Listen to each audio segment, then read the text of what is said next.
नमस्कार, मैं Abrar Khan news link live से।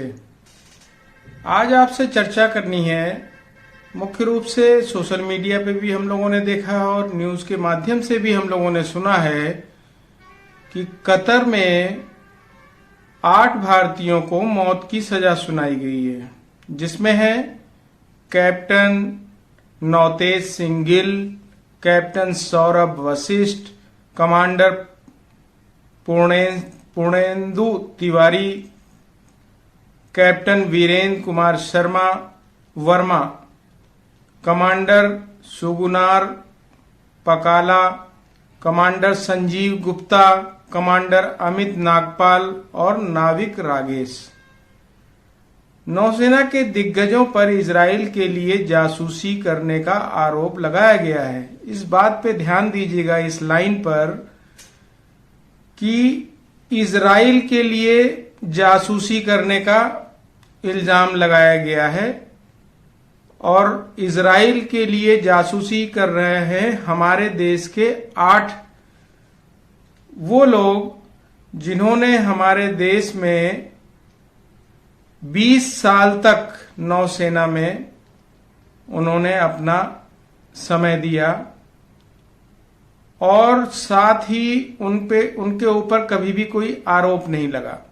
आप इससे अंदाजा लगाएं कि हमारे देश यानी भारत के नागरिक और वो जासूसी इजराइल के लिए कर रहे थे। तो सवाल यहां पर अब उठता है कि जो 8 नागरिकों को मौत की सजा कतर ने दी है, तो हमारे देश के सरकार और विदेश मंत्रालय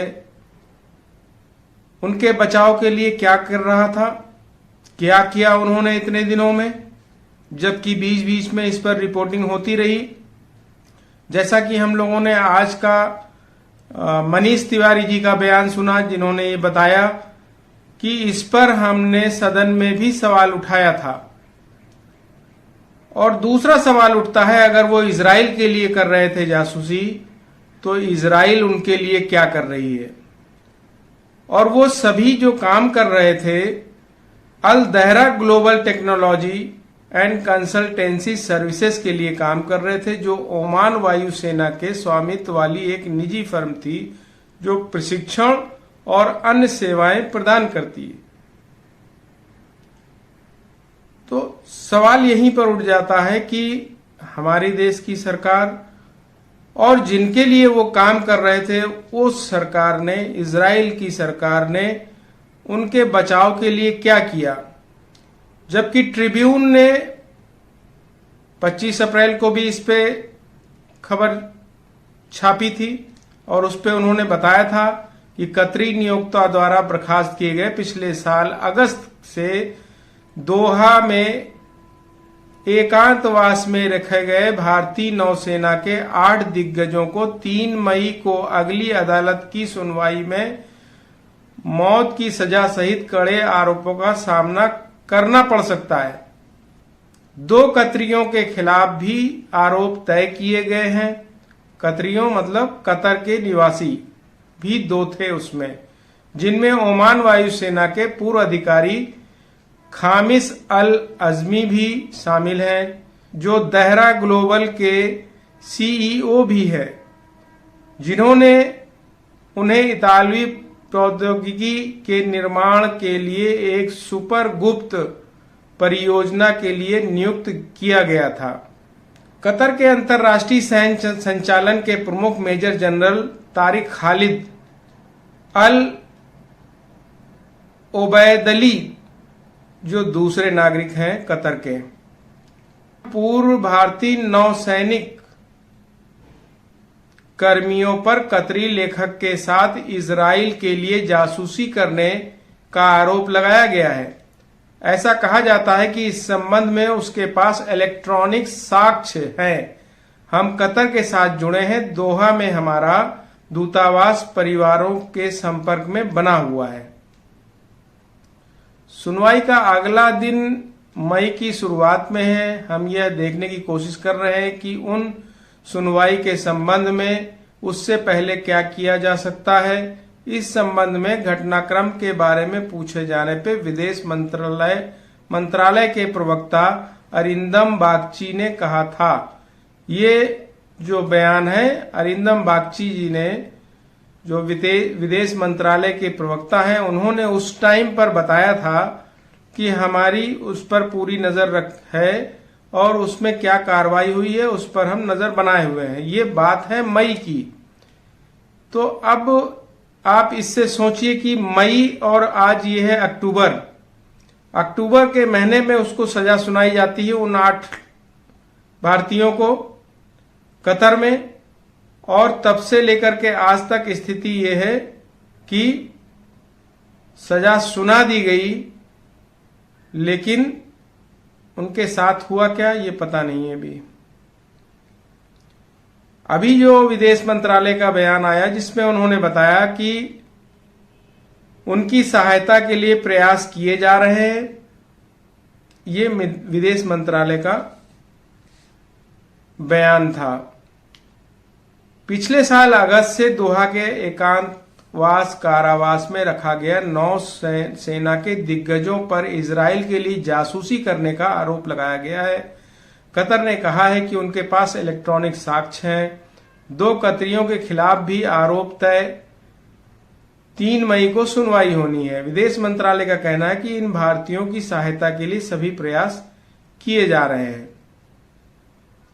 तो ये है हकीकत कि आज के समय में अगर हमारे देश के किसी भी नागरिक का किसी भी देश में किसी तरह का कोई मुकदमा चल रहा है तो हमारे देश के जो सरकार है उस सरकार का दायित्व होता है कि उसके बचाव के लिए कानूनी सहायता जहां तक हो सकती है वो पहुंचानी चाहिए थी, लेकिन ऐसा होता नहीं दिखा और आखिर में सजा सुना दी गई। हालांकि ये अभी निचली अदालत में ने ये सजा सुनाई है। अभी उनके पास 6 महीने का वक्त है, 6 महीने का या 2 महीने का, शायद 2 से 6 महीने के आसपास, कुछ हम इसमें कंफ्यूज हो सकते हैं, वक्त है। अभी वो आगे अपील कर सकते हैं। तो अब आगे हमारे देश की सरकार उनके अपील के लिए क्या कर रही है ये देखना होगा, और ये बहुत ही गंभीर मामला है। भारत सरकार ने फैसले पर गहरा झटका व्यक्त किया और कहा कि सभी कानूनी विकल्प पर विचार कर रहे हैं। विदेश मंत्रालय के प्रवक्ता अरिंदम बागची ने कहा कि भारत पिछले अगस्त से कतर में हिरासत में लिए गए 8 पूर्व भारतीय नौसेना कर्मियों के मुद्दे पे उच्च प्राथमिकता देता है। ये बागची साहब ने बताया, जो कि प्रवक्ता हैं विदेश मंत्रालय के। जो सजा हुई है उस पर जो सुनवाई हुई है उसमें बताया गया है कि प्रथम दृष्टया अदालत द्वारा सुनवाई की गई थी और दोहा में अधिकारियों द्वारा आधिकारिक तौर पर कोई विवरण जारी नहीं किया गया है। कुछ विवरण देने के अलावा विदेश मंत्रालय ने 8 लोगों के खिलाफ मामले में कार्रवाई की गोपनीय प्रकृति को देखते हुए कोई और टिप्पणी करने से इनकार कर दिया, जिसमें 8 पूर्व सैनिकों, 7 कार्यालयों और 1 नाविक को हिरासत में लिया गया। वे सभी Al Dahra global technology and consultancy services में काम कर रहे थे। तो ये जो कंपनी थी वो ओमान बेस्ड कंपनी थी जिसपे ये लोग वहां काम कर रहे थे, और जब ये मामला प्रकाश में आया था तो ये कंपनी बंद कर दी गई थी। तो ये आप लोगों के पास जानकारी आप तक पहुंचानी थी।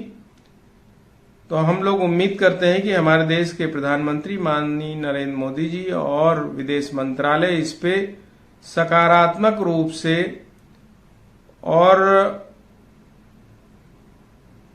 ऐसा निर्णय लेगा कि इन 8 भारतीयों को वहां से बचाया जा सके, वो वापस अपने देश आ सकें, वो ऐसी मुसीबत से दूर हो सकें।